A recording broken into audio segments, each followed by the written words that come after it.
नमस्कार, मैं भरत आपका स्वागत करता हूँ डीएनयू झारखंड में। चले जानते हैं आज की छोटी बड़ी खबरों को। झारखंड विधानसभा का बजट सत्र 27 फरवरी से 3 मार्च को बजट पेश करेगी सरकार। झारखंड विधानसभा का बजट सत्र 27 फरवरी से होगा। सत्र के दौरान राज्य सरकार 3 मार्च को वित्त वर्ष 2023-24 का बजट पेश करेगी। संसदीय कार्य मंत्री आलमगीर आलम ने इस आशय की जानकारी देते हुए बताया कि बजट सत्र 23 मार्च को तक चलेगा। इस दौरान राज्य सरकार अगले वित्त वर्ष का बजट पेश करेगी। साथ ही कई महत्वपूर्ण विधेयक भी सदन में लाया जाएगा। बजट सत्र में सरकार चालू वित्त वर्ष के लिए तृतीय अनुपूरक बजट भी पेश करेगी। सत्र के पहले दिन राज्यपाल का अभिभाषण होगा। जानकारी के अनुसार बजट सत्र में सरकार नियोजन नीति पर विधेयक ला सकती है। इसके अलावा स्थानीयता को लेकर भी सरकार से सदन में विधेयक लाया जा सकता है। मालूम हो कि 1932 आधारित स्थानीयता नीति को राज्यपाल ने वापस कर दिया है और जिस तरह से इस मामले पर सत्ता पक्ष राज्यपाल को कटघरे में खड़ा कर रहा है, उसके बाद से यह उम्मीद है कि एक बार फिर से इस विधेयक को सदन से पारित कराया जाए। गौरतलब है कि झारखंड कैबिनेट की बैठक 9 फरवरी को होने वाली है। संभवतः इसकी कैबिनेट में विधानसभा का बजट सत्र आहूत करने का निर्णय राज्य सरकार ले सकती है। आज भी राज्य में वही गरीबी और हड़िया दारू है। परिस्थिति में नहीं हुआ है कोई बदलाव। शिबू सोरेन। बीते 2 फरवरी को झारखंड मुक्ति मोर्चा ने अपना 44वां स्थापना दिवस मनाया। दुमका के गांधी मैदान में समारोह का आयोजन किया गया था। गुरुवार की देर शाम कार्यक्रम शुरू हुआ और देर रात तक चला। कार्यक्रम में पूर्व मुख्यमंत्री व राज्यसभा सांसद शिबू सोरेन ने जनता को संबोधित किया। इस दौरान वह राज्य के भविष्य को लेकर चिंतित दिखे। उन्होंने कहा कि हमने यह राज्य इसलिए लिया था ताकि यहाँ की जनता की भलाई हो सके, लेकिन आज भी कुछ नहीं बदला है। आज भी सब कुछ पहले की तरह है। यह राज्य अलग हुआ था झारखंड के अच्छाई के लिए, गरीबों की अच्छाई के लिए, अपने जल जंगल जमीन की सुरक्षा के लिए, लेकिन राज्य अलग होने का भी कोई फायदा नहीं हुआ। परिस्थिति आज भी वही है। वही गरीबी है, वही मताली है, वही हड़िया दारू है। गरीबों के पक्ष में कोर्ट भी नहीं है। कोर्ट से कभी कोई फैसला गरीब के लिए नहीं हुआ है। पीडीएस सशक्तिकरण पखवाड़ा में दुकानें थी बंद। 9 पीडीएस दुकानदारों को सौंपे। राजधानी में चल रहे पीडीएस सशक्तिकरण पखवाड़ा के दौरान लापरवाही बरतने वाले 9 पीडीएस दुकानदारों पर कार्रवाई की गई। शुक्रवार 3 फरवरी को औचक निरीक्षण के दौरान इन पीडीएस दुकानदारों की दुकान बंद पाई गई थी। दोपहर करीब 12:30 बजे दुकानें बंद पाई जाने के बाद रांची के जिला आपूर्ति पदाधिकारी अल्बर्ट बिलुंग ने 9 दुकानदारों को शोकेज किया है। जिन पीडीएस दुकानदारों को शोकेज किया गया है उन्हें 24 घंटे के अंदर कोताही एवं लापरवाही के संबंध में अपना स्पष्टीकरण समर्पित करने का आदेश दिया गया है। साथ ही अपने दुकान से संबंधित 100% राशन कार्ड धारियों का डेटा स्वच्छ करने कहा गया है। जिला आपूर्ति कार्यालय के अनुसार कि प्रत्येक दिन प्रत्येक डीलर के क्रियाकलाप पर डैशबोर्ड के माध्यम से नजर रखी जा रही है, जिसमें यह पाया गया है कि लापरवाही बरतने वाले सभी पीडीएस दुकानदारों की कार्य प्रगति अभी तक शून्य है। हेमंत सोरेन बोले लोक कल्याणकारी होगा। झारखंड का बजट सभी वर्गों पर रखा गया है। ध्यान मुख्यमंत्री हेमंत सोरेन ने कहा है कि झारखंड का वर्ष 2023-24 का बजट लोक कल्याणकारी होगा, जिसमें एससी, एसटी, ओबीसी, अल्पसंख्यक सहित सभी वर्गों के लिए कुछ न कुछ होगा। राज्य के आदिवासी, दलित, शोषित, जरूरतमंद समुदाय सहित सभी वर्गों के सर्वांगीण विकास को ध्यान में रखकर एक बेहतर और समावेशी बजट बनाया जा सके। इसी सोच के साथ हमिनकर बजट अंतर्गत बजट पर राज्य की आम जनता एवं विशेषज्ञों से सुझाव लिए गए हैं। सभी के सुझाव के अनुरूप लोक कल्याणकारी बजट बनाना राज्य सरकार की प्राथमिकता है। बजट में रोजगार सृजन व ग्रामीण अर्थव्यवस्था को मजबूत करने पर विशेष फोकस किया जाएगा। मुख्यमंत्री शुक्रवार को झारखंड मंत्रालय स्थित सभागार में वित्त विभाग द्वारा आयोजित बजट पूर्व गोष्ठी 2023-24 को संबोधित कर रहे थे।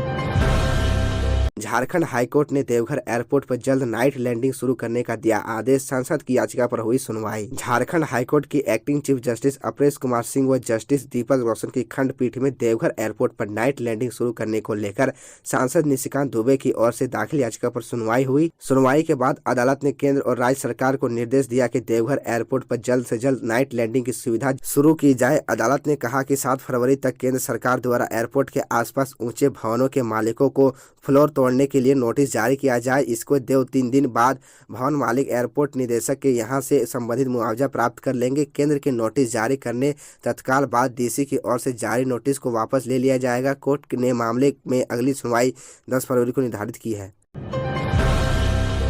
रामगढ़ उपचुनाव में एनडीए का प्रत्याशी घोषित, जाने किस नाम पर लगी मुहर। झारखंड में रामगढ़ विधानसभा सीट पर होने वाले उपचुनाव के लिए एनडीए ने अपनी प्रत्याशी का ऐलान कर दिया है। एनडीए ने आजसू पार्टी के लोकसभा सांसद चंद्र प्रकाश चौधरी की पत्नी सुनीता चौधरी को अपना उम्मीदवार घोषित किया है। सुनीता चौधरी ने 2019 का विधानसभा चुनाव भी लड़ा था, लेकिन यूपीए की ममता देवी से हार गई थी। बता दें कि रामगढ़ उपचुनाव के लिए सुनीता के नाम पर सहमति के बाद आजसू कार्यालय में ऐलान किया गया। पार्टी प्रवक्ता डॉक्टर देवशरण भगत और संसदीय बोर्ड के सदस्य डोमन सिंह मुंडा ने इसकी जानकारी दी। झारखंड मुक्ति मोर्चा के स्थापना दिवस समारोह में बीजेपी पर जमकर बरसे सीएम हेमंत सोरेन। झारखंड मुक्ति मोर्चा के कार्यकारी अध्यक्ष सह झारखंड के मुख्यमंत्री हेमंत सोरेन भारतीय जनता पार्टी को जमकर कोसा है। उन्होंने कहा कि भाजपा ने राज्य को 20 साल में गर्त में पहुंचा दिया। इतना ही नहीं, हम भी राज्य के कुछ बेहतर करने की कोशिश करते हैं तो हमारे पीछे भी ईडी और अन्य संस्थाएं लगा दी जाती है। इसके बावजूद हम डरने वाले नहीं। सोरेन ने गांधी मैदान में झारखंड मुक्ति मोर्चा के स्थापना दिवस समारोह को संबोधित करते हुए कहा कि भाजपा नहीं चाहती है कि यहाँ के स्थानीय लोग मुख्यमंत्री बने, इसलिए राज्य गठन होने के बाद बाबूलाल को कुछ ही साल में हटा दिया। फिर अर्जुन मुंडा बने तो उनको भी कार्यकाल पूरा करने नहीं दिया। गुजरात के व्यापारियों की इस पार्टी ने छत्तीसगढ़ से आए रघुवर दास को सीएम बनाकर 5 साल पूरा कराया। उन्होंने ये भी कहा कि केंद्र सरकार पर राज्य का कोयले का बकाया 1,36,000 करोड़, जिसे मांगने पर केंद्र देना नहीं चाहती और भय भी दिखाती है। मुख्यमंत्री ने राज्यपाल पर भी तंज कसते हुए कहा कि हम कानून बनाए तो असंवैधानिक और खुद कर्नाटक में बनाए तो वो सही। भाजपा के नेता चाहते हैं कि वर्तमान मुख्यमंत्री को गिराकर कैसे खुद पद हथिया ले। साथ ही कहा कि राज्य को ठीक करने के लिए उन्हें 10 साल चाहिए। झारखंड में सर्द हवाओं ने जाती ठंड को रोका, 3 दिनों में मिल सकती है सर्दी से राहत। ठंड से लोगों को थोड़ी राहत मिल ही रही थी कि फिर अचानक ही मौसम ने करवट ले लिया है। फिर सर्द हवाएं चलने लगी है। राज्य के कई हिस्सों में न्यूनतम तापमान नीचे आ गया है। पिछले 24 घंटों के दौरान न्यूनतम तापमान 3 से 6 डिग्री तक ही गिरावट हुई है। फिलहाल पूरे सप्ताह की बात करें तो मौसम पूर्वानुमान के अनुसार आसमान मुख्यतः साफ रहेगा और मौसम शुष्क रहेगा। अगले 2 दिन बाद धीरे धीरे न्यूनतम तापमान में 2 से 3 डिग्री सेल्सियस की वृद्धि हो सकती है। पिछले 24 घंटे में राज्य का मौसम शुष्क रहा। सबसे अधिक उच्चतम तापमान 30.8 डिग्री सेल्सियस चाईबासा का, जबकि सबसे न्यूनतम तापमान 5.4 डिग्री सेल्सियस सिमडेगा का दर्ज किया गया। हालांकि अब कोहरा और धुंध से राहत मिलने लगा है। अनुबंध कर्मियों से मिले राज्यपाल, कहा आज ही स्वास्थ्य मंत्री से करता हूं बात। राज्य के तमाम एएनएम और जीएनएम जो अनुबंध पर स्वास्थ्य क्षेत्र में सेवा दे रहे हैं वह पिछले 18 दिनों से राजभवन के समक्ष धरना प्रदर्शन पर बैठे हुए हैं। वहीं 11 दिनों से 21 लोग आमरण अनशन कर रहे हैं। उनमें से कईयों की तबीयत गंभीर रूप से खराब हो गई है, जिसके बाद उन्हें अस्पताल में भर्ती कराया गया। प्रदर्शनकारियों की मांग है कि उन्हें राज्य सरकार नियमित कर दे। आज इसी मामले को लेकर अनुबंध कर्मियों ने राज्यपाल रमेश बैस से मुलाकात की है और कहा है कि इतने लोग बीमार हो गए लेकिन अब तक विभाग और मुख्यमंत्री सूद तक नहीं लिया। राज्यपाल ने मुलाकात के बाद प्रदर्शनकारियों को कहा है कि सरकार को आपके नियमितीकरण पर विचार करना चाहिए। आज ही मैं स्वास्थ्य मंत्री को बुलाकर आपकी बातों को उनके समक्ष रखूंगा। स्कूल बस की चपेट में आने से रिम्स के डॉक्टर की मौत। राजधानी रांची के करमटोली चौक के पास सड़क हादसे में एक डॉक्टर की मौत हो गई। मृतक की पहचान डॉक्टर सौरभ कुमार शर्मा के रूप में की गई है। मूल रूप से कलकत्ता के रहने वाले सौरभ कुमार शर्मा की पत्नी भी रिम्स में भी बतौर डॉक्टर कार्यरत है। जानकारी के अनुसार डॉक्टर सौरभ कुमार करमटोली चौक की तरफ से होते हुए स्कूटी से रिम्स जा रहे थे। इसी दौरान एक स्कूल बस ने टक्कर मार दी। टक्कर लगने के बाद डॉक्टर सौरभ कुमार जमीन पर गिर पड़े। इसी क्रम में स्कूल बस कुचलते हुए आगे बढ़ गई। आसपास के लोग चिल्लाते रहे लेकिन ड्राइवर तेजी के साथ बस लेकर मौके से फरार हो गया। हादसे में बुरी तरह से जख्मी डॉक्टर को स्थानीय लोगों ने एम्बुलेंस बुलाकर आनंद फानन में रिम्स में इलाज के लिए भेजा, जहां डॉक्टरों ने उन्हें मृत घोषित कर दिया।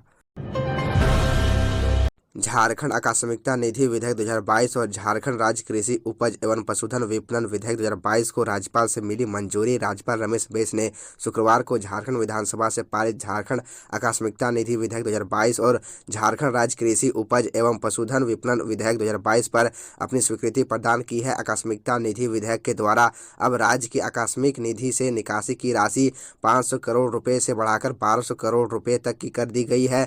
वहीं राज्यपाल रमेश बैस ने झारखंड राज्य कृषि उपज एवं पशुधन विपणन विधेयक 2022 पर अपनी सहमति प्रदान की है। झारखंड राज्य कृषि उपज एवं पशुधन विपणन विधेयक पर सहमति देते हुए कई सुझाव भी राज्य सरकार को दिए हैं। साथ ही राज्यपाल ने झारखंड राज्य बजट सत्र 27 फरवरी 2023 से आहूत करने की स्वीकृति प्रदान की है। तो यह थी झारखंड की टॉप बड़ी खबरें, और इसी तरह झारखंड की छोटी सी बड़ी खबरों को देखने के लिए आप हमारे चैनल DN न्यूज झारखंड को सब्सक्राइब कर ले और बेल आइकन को प्रेस कर ले, जिससे आपको झारखंड की हर छोटी बड़ी खबरों की अपडेट आप तक पहुंचता रहे।